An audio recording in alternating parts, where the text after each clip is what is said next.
O Sırbistan-Kosova gerginliğinin ardından en çok konuşulan isim oldu. Yaptığı açıklamada Kosova uluslararası hukuka göre Sırbistan'ın bir parçasıdır diyerek eleştiri oklarını üstüne çekti. Rusya ile olan yakın ilişkileri ve Putin'le arasındaki benzerlikler ona ikinci Putin denmesine neden oldu. Karşınızda Sırbistan Cumhurbaşkanı Aleksandar Vučić'in profili.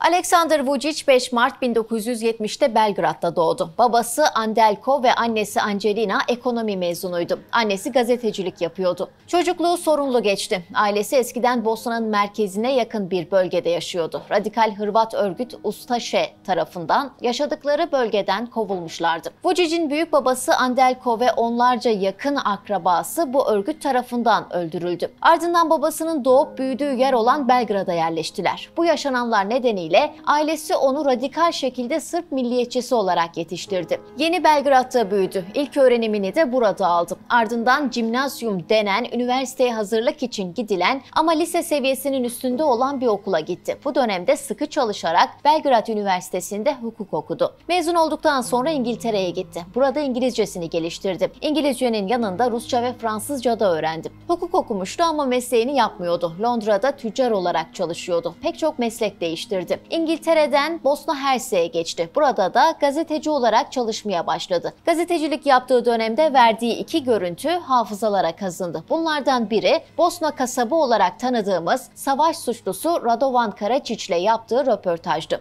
Bosna Savaşı sırasında Sırp güçlerini komuta eden ve Srebrenica'da 8.000'den fazla Müslümanın öldürülmesinden sorumlu tutulan savaş suçlusu Ratko Mladić'i savunuyor ve korunmasını istiyordu. Hatta Vučić'in soyadını taşıyan herhangi bir evde güvenli bir şekilde kalabileceğini söylüyordu. Onun çocukluğundan itibaren temel ideolojisini Sırp milliyetçiliği oluşturuyordu. Sırp Radikal Partisi ile görüşleri uyuşuyordu. 1993'te Büyük Sırbistan'ı kurmayı hedefleyen aşırı sağ görüşlü bir parti olan Sırp Radikal Partisi'ne katıldı. Aynı yıl mecliste koltuk sahibi oldu. 2 yıl sonra da daha 24 yaşındayken partinin genel sekreterliğine yükseldi. O yıllarda Sırplar tarafından 8.000'den fazla Müslümanın öldürüldüğü Srebrenica katliamına ilişkin öldürülen her bir Sırp için 100 Müslüman öldüreceğiz dedi. İlerleyen yıllarda bu açıklamasının bağlamdan çıkarıldığını iddia etse de bu sözler asla unutulmadı. Onun bu açıklamaları bazı kesimleri sevindirse de büyük bir kesimin nefretini topluyordu. Zaman zaman protesto ediliyor, hatta saldırıya uğruyordu. 2015'te Srebrenica katliamını anma töreninde taşlı saldırıya uğraması unutulmayan anlardan bir diğeri. 1998'de Haberleşme Bakanı oldu. Aslında yaptığı şey medyayı kontrol altında tutmak ve Goebbels gibi propaganda çalışmaları yürütmekten başka bir şey değildi. Bu dönemde çok fazla eleştiri topladı. Çünkü hükümeti eleştiren gazetecilere para cezası veriyordu ve yabancı televizyonları yasaklamıştı. Yine bu dönemde medya kanalları ortak sesle etnik azınlıklara nefret söyleminde bulunuyor, Sırp zulmünü meşrulaştırıyor ve Sırp milliyetçiliği propagandası yapıyordu. Hatta aynı dönemde bir gazetecinin suikaste kurban gitmesinden o sorumlu tutuldu. Onun döneminde Avrupa'nın en kısıtlayıcı medya yasası Sırbistan'da kabul edildi. Bu yasaya göre hükümeti eleştiren gazetecilere ağır para cezaları veriliyor, hemen ödemezlerse de mal varlıklarına el konuluyordu. Vučić'e göre yabancı medya organlarında çalışan gazetecilerse birer casustu. Sadece bu kadarıyla da kalmadı. 5 bağımsız gazeteci Kosova'da ölen Arnavutlara insan dedikleri için yanlış bilgi yaymakla bile suçlanmıştı.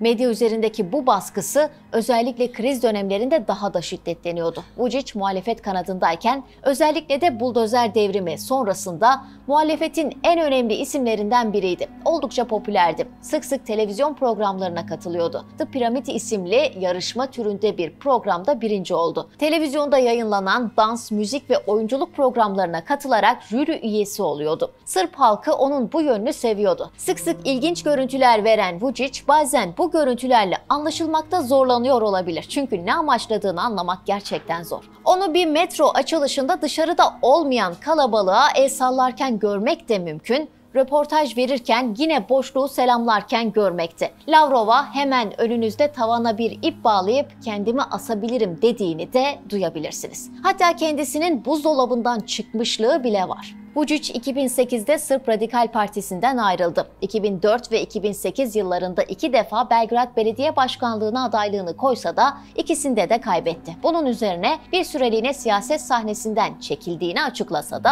aynı yıl Sırp İlerleme Partisi'ne katılarak partinin başkan vekili oldu. Bu dönemde fikirleri değişmişti. 2010'daki açıklamasında Srebrenica'da korkunç bir suç işlendi. Bunu yapan Sırplardan utanıyorum diyerek destekçilerini değişen görüşleriyle şaşırttı. Ajans France Presse verdiği bir röportajda "Değiştiğimi saklamıyorum, yanılmışım, ülkem için en iyisini yaptığımı sanıyordum" diyerek bu değişimi kendisi de itiraf etti. 2012'ye gelindiğinde ise partisinin genel başkanı oldu. 2012'de hem savunma bakanı hem de başbakan yardımcısı olarak görev yapıyordu. Bu yıllarda hükümette etkisi giderek artıyordu. Genişleyen etkisiyle birlikte 2014 seçimlerinde Sırbistan'ın başbakanı oldu. 4 Mart 2016'da Sırbistan parlamentosu feshedildi. Vučić her defasında Cumhurbaşkanlığına aday olmayacağını söylemesine rağmen seçim sürecinde Cumhurbaşkanlığına adaylığını koydu. Seçimlerin ilk turunda %56,1 oyla sandıktan zaferle çıktı. O artık Sırbistan'ın Cumhurbaşkanıydı. Seçimin sonucu beraberinde kaosu getirdi. İnsanlar seçim sonucunu protesto ediyordu. Vučić protestolara rağmen böyle bir atmosferde Cumhurbaşkanı olarak yemin etti. Cumhurbaşkanı olduktan sonra da Rusya ve Çin'le dost olacaklarını açıkladı. 1995'te Radyo Indeks'te bir yayında Ksenja adında bir gazeteciyle tanıştı. 2 yıl sonra ise Ksenja ile Aleksandar Vučić evlendi. Bu evlilikten Danilo ve Milika adında 2 çocukları oldu. Evlilikleri 14 yıl sürdü. Çift 2011'de boşandı. Vučić boşandıktan 2 yıl sonra ikinci kez evlendi. Son eşi Sırbistan Dışişleri Bakanlığı'nda çalışıyordu. Bu evlilikten bir oğlu daha oldu. 2019'da kalp rahatsızlığı yaşadı. Belgrad'daki bir hastaneye kaldırıldı. 3 gün sonra da taburcu edildi. Hastanedeyken yetkililer sağlık sorunlarının gazetecilerin baskılarından kaynaklandığını iddia etse de Vučić bu iddiayı reddetti. Vučić ile ilgili belki de hiçbir zaman hafızalardan silinmeyecek anlardan biri 2020'de dönemin Amerika Birleşik Devletleri Başkanı Donald Trump'la Oval Ofis'te yaptığı görüşmede yaşandı. Trump tarafından sorguya çekilircesine bir sandalyeye oturtulmuştu. Trump, Sırbistan, İsrail elçiliğini Kudüs'e taşıyacak dediğinde ise Vučić'in yüz ifadesi birden değişti. Anlaşmada ne yazıldığından habersiz bir hali vardı. Önce anlaşmaya, sonra kurmaylarına baktı. Son derece stresli görünüyordu. Bu görüntüler ve Trump karşısında düştüğü pozisyonun ardından dünya o anları konuştu. Ülkesinde de yoğun eleştiri aldı. Uluslararası Af Örgütü'nün 2021'de Vučić hakkında hazırladığı raporda geçen detaylar oldukça ilginç. Raporda Vučić insan hakları ihlalleri, ifade özgürlüğü üzerindeki kısıtlamalar, şahıslara, gazetecilere ve medya organlarına yönelik taciz kampanyalarıyla anılıyor. Özellikle Sırbistan ve Vučić ile ilgili söylenmesi gereken bir diğer şey de Rusya ile olan tarihi bağları. Rusya-Sırbistan ilişkileri hep iyiydi ve Vučić bu iyi ilişkileri dikkatle sürdürdü. Kırım'ın ilhakı ve Ukrayna'yı işgali sürecinde beklendiği gibi Rusya'ya yaptırım uygulamadı. Aslında Aleksandar Vučić, Sırbistan'ın Putin'i olarak görülüyor. Tarihi bağlarıyla iki ülkenin birbirine yakın olmalarının yanı sıra Vučić Putin hükümetine büyük bir bağlılık duyuyor. Bu da ona ikinci Putin denmesine neden oluyor. Vučić son günlerde yaşanan Kosova-Sırbistan gerilimiyle tekrar gündemde.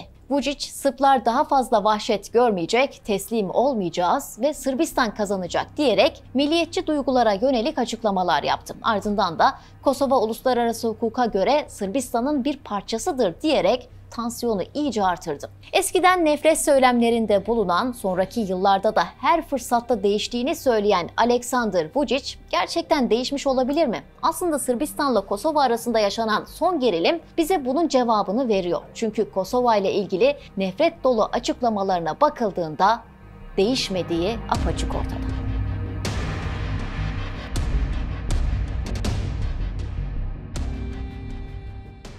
Karşınızda Sırbistan Cumhurbaşkanı Aleksandar Vučić'in profili.